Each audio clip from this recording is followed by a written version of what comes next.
అంతరిక్షంలోకి విమానం వెళ్తుందా? ప్రతిరోజు భూమి మీద 1,00,000కు పైగా విమానాలు టేకాఫ్ అవుతాయి. ఇలా ఆకాశాన్ని జయించిన తర్వాత మనం స్పేస్ వైపు చూశాం. ప్రతి సంవత్సరం ఇంజనీర్స్ కొత్త డిజైన్స్ తో ముందుకు వస్తూనే ఉంటారు. ఇప్పటికే పర్ఫెక్ట్ గా ఉన్న ఏరోప్లేన్స్ ని ఇంత ఖర్చు పెట్టి ఎందుకు ఇంప్రూవ్ చేయాలి? ఉన్న డిజైన్స్ తోనే ఇంకా ఎత్తుకు వెళ్లి స్పేస్ లోకి వెళ్లిపోవచ్చు కదా? టెక్నికల్ గా అది కుదరని పని.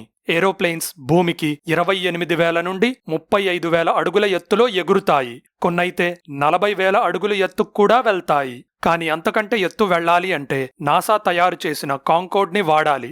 ఇది 60,000 అడుగుల ఎత్తులో ప్రయాణించగలిగే ఒక సూపర్సానిక్ జెట్. నాసా హీలియోస్ అనే ఇంకో ఏరోప్లేన్ ని కూడా డిజైన్ చేసింది. ఇది ఏకంగా 97,000 అడుగుల ఎత్తుకు వెళ్లగలదు.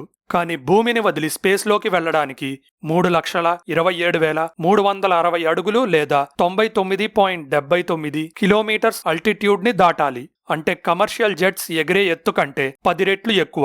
అయితే ఒక ఏరోప్లేన్ లో ఈ 99 కిలోమీటర్స్ అవరోధాన్ని ఎందుకు దాటలేము? ఫస్ట్, ఏరోప్లేన్స్ మీద పడే లిఫ్ట్, వెయిట్, థ్రస్ట్, డ్రాగ్ గురించి మాట్లాడుకోవాలి. లిఫ్ట్ ఫోర్స్ వల్ల ఏరోప్లేన్ పైకి లేస్తుంది. కానీ ఏరోప్లేన్ లో ఉండే మొత్తం పదార్థం అంటే ప్యాసింజర్స్, కార్గో, క్రూ, ఏరోప్లేన్ తయారైన మొత్తం మెటీరియల్ మీద పడే గ్రావిటీ, వెయిట్ రూపంలో ప్లేన్ ని కిందకి లాగుతుంది. థ్రస్ట్ అంటే ఏరోప్లేన్ ని ముందుకు నెట్టే ఫోర్స్. ఇది ప్రొపెల్లర్ అనే ఫ్యాన్ లాంటి భాగం నుండి వస్తుంది. ఇక చివరిది డ్రాగ్ అంటే గాలి వల్ల ఏరోప్లేన్ బాడీ మీద పడే ఫోర్స్. ఈ ఫోర్స్ ని తట్టుకోవడానికి మాత్రమే ఏరోప్లేన్ ని డిజైన్ చేస్తారు. 100 కిలోమీటర్స్ ఎత్తులో ఏరోప్లేన్ అంత చిన్న వస్తువుని భూమి పెద్దగా అట్రాక్ట్ చేయదు. ప్లస్ అక్కడ గాలి ఉండదు. అందుకే అంతరిక్షంలో ఏరోప్లేన్ మీద గ్రావిటీ మరియు డ్రాగ్ ఫోర్సెస్ పడవు. ఇక టెంపరేచర్ విషయానికొస్తే భూమి వాతావరణంలోకి ప్రవేశించేటప్పుడు చాలా వేడి పుడుతుంది. వ్యోమగాములు అంతరిక్షం నుండి తిరిగి వచ్చే రీఎంట్రీ క్యాప్స్యూల్స్ కి ఈ వేడిని తట్టుకునే కవచం ఉంటుంది. దాన్నే హీట్ షీల్డ్ అంటారు. లక్కీగా మీరు ఏరోప్లేన్ తో అంతరిక్షంలోకి వెళ్లినా కిందకి వచ్చే సమయంలో స్పీడ్ చాలా ఎక్కువగా ఉంటుంది. దీంతో ప్లేన్ బయటి మెటల్స్ మరియు గాలి మధ్య రాపిడి జరిగి నిప్పు పుడుతుంది. ఇంకో విషయం ఏంటంటే భూమి సర్ఫేస్ నుండి పైకి వెళ్లే కొద్దీ గాలి సాంద్రత అంటే అట్మాస్ఫెరిక్ డెన్సిటీ తగ్గుతుంది. సింపుల్ గా చెప్పాలంటే ఎక్కువ గాలి ఉండదు. గాలి లేకపోతే ఏరోప్లేన్ ని పైకి లేపే లిఫ్ట్ ఫోర్స్ పనిచేయదు. సో అది కింద పడిపోతుంది. మరో ప్రాబ్లం ఏరోప్లేన్ ఇంజన్స్ తో వస్తుంది. భూమి వాతావరణం గుండా స్పేస్ లోకి వెళ్లడానికి కావాల్సినంత థ్రస్ట్ ని ఏరోప్లేన్ ఇంజన్స్ జనరేట్ చేయలేవు. స్పేస్ లోకి వెళ్లాలంటే 7.2 మిలియన్ పౌండ్ల థ్రస్ట్ కావాలి. ఫర్ ఎగ్జాంపుల్ బోయింగ్ 747 ఇంజన్ కేవలం 63,000 పౌండ్ల థ్రస్ట్ ని మాత్రమే జనరేట్ చేస్తుంది.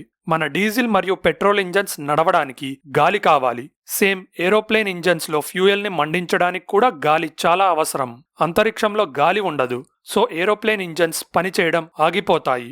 అయితే ప్రత్యేకంగా స్పేస్ లోకి వెళ్లడానికి 4 రకాల స్పేస్ ప్లేన్స్ ని డిజైన్ చేశారు. అవే US space shuttle, the Russian Buran, the US X-37 మరియు చైనీస్ CSSHQ. అయితే నాసా తయారు చేసిన స్పేస్ షటిల్ ద్వారా 1981 నుండి 2011 మధ్యలో వ్యోమగాములు అనేకసార్లు స్పేస్ లోకి వెళ్లి వచ్చారు. అందులో ఆర్బిటర్ వెహికల్ ఒక అంతరిక్ష ఏరోప్లేన్ గా పనిచేస్తుంది. దీంతో పాటే 2 solid rocket boosters, 3 rocket engines మరియు ఒక ఎక్స్టర్నల్ ట్యాంక్ ఉంటాయి. స్పేస్ షటిల్ ని ఒక రాకెట్ లా నుంచోబెట్టి లాంచ్ చేస్తారు. అంతరిక్షానికి వెళ్లేలోపు సాలిడ్ రాకెట్ బూస్టర్స్ ని వదిలేస్తుంది. ఇక మెయిన్ ఇంజన్ తో ఆర్బిట్ లోకి వెళ్లడానికి చూస్తుంది. ఇక అంతరిక్షంలో భూమి చుట్టూ తిరిగే ఆర్బిట్ లో సెటిల్ అయిన తర్వాత ఎక్స్టర్నల్ ట్యాంక్ ని కూడా వదిలేస్తుంది. పని అయిపోయిన తర్వాత భూమి మీదకు రావాలి కదా. సో రీఎంట్రీ సమయంలో రాపిడి వల్ల పుట్టిన వేడిని థర్మల్ ప్రొటెక్షన్ తట్టుకుంటుంది. లాస్ట్ కి పారాషూట్ తో మిగిలిన స్పీడ్ ని తగ్గించుకొని మామూలు ఏరోప్లేన్ లానే ల్యాండ్ అవుతుంది. బోయింగ్ X-37 చూడటానికి ఒక ఫ్యూచరిస్టిక్ ఏరోప్లేన్ లా ఉన్న రాకెట్స్ తో ఉన్న లాంచ్ వెహికల్ తో అంతరిక్షంలోకి వెళ్లొచ్చు. అయితే ఔటర్ స్పేస్ ట్రీటీ ప్రకారం 100 కిలోమీటర్స్ ఎత్తు వరకే ఒక దేశం యొక్క బోర్డర్ ఉంటుంది. ఆ తర్వాత అంతరిక్షంలో ఎవరైనా తిరగొచ్చు. అందుకే జూలై 19, 1963లో ఒక పైలట్ మరియు సైంటిస్ట్ అయిన జోసెఫ్ ఏ వాకర్ నాసా X-15 వేసుకుని 106.1 కిలోమీటర్స్ ఎత్తుకు వెళ్లాడు.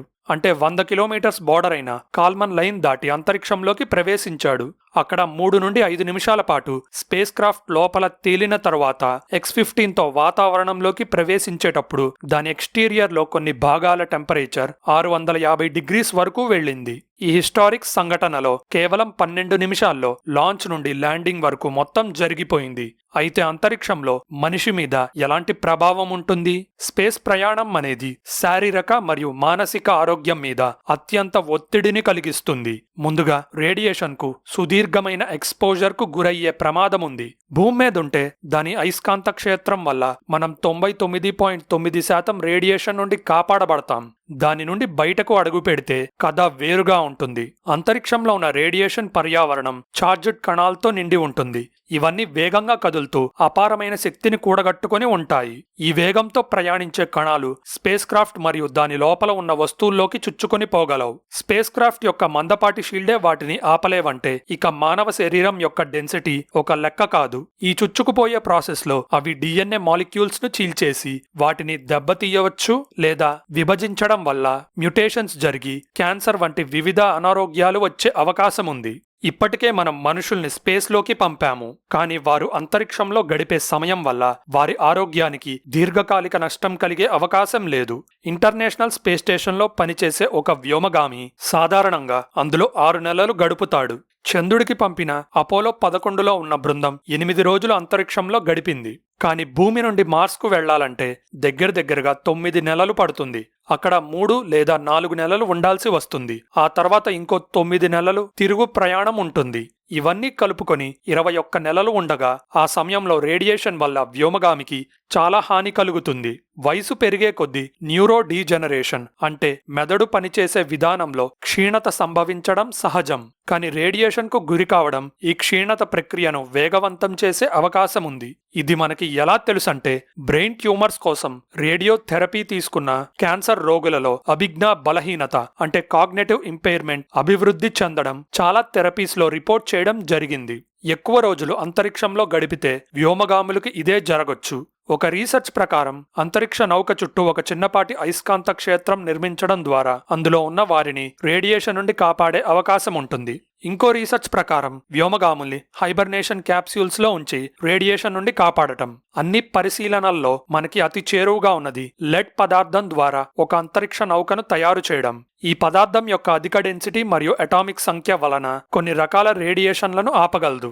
కానీ లెడ్ యొక్క అధిక బరువు వల్ల దాని లాంచ్ అధిక మొత్తంలో శక్తిని వెచ్చించాల్సిన అవసరం ఉంటుంది. ఎక్కువ సమయం పాటు జీరో గ్రావిటీలో ఉంటే కూడా ఆరోగ్యం క్షీణిస్తుంది. జీరో గ్రావిటీ వల్ల ఖనిజ నష్టం జరిగి బోన్స్ యొక్క డెన్సిటీ తగ్గటం వల్ల ఆస్ట్రోపోరోసిస్ అంటే బోలు ఎముకల వ్యాధి వచ్చి దానివల్ల ఎముకలు సులువుగా విరిగి ఫ్రాక్చర్లకు దారితీసే అవకాశం ఉంది. అసలు వ్యోమగాముల హెల్త్ గురించి నేను మాట్లాడడానికి కారణం సునీతా విలియమ్స్ గారి పరిస్థితి. ఇన్ని రోజులు ఉండటానికి ఆమె ప్రిపేర్ అయి వెళ్లలేదు. సో ఆమె ఇబ్బంది పడుతున్నారు. అందుకే ఎంత వీలైతే అంత తొందరగా నాసా వాళ్ళు సునీతా విలియమ్స్ గారిని భూమి మీదకు తీసుకొని రావాలి అని కోరుకుంటున్నా. ఇలాంటి ఇంట్రెస్టింగ్ స్పేస్ ఫ్యాక్ట్స్ గురించి తెలుసుకోవాలంటే మన ఛానల్ సబ్స్క్రైబ్ బటన్ నొక్కి బెల్ ఐకాన్ క్లిక్ చేయండి. ఈ ఇన్ఫర్మేషన్ అందరికీ రీచ్ అవ్వాలంటే వీడియో లైక్ చేయడం మర్చిపోకండి.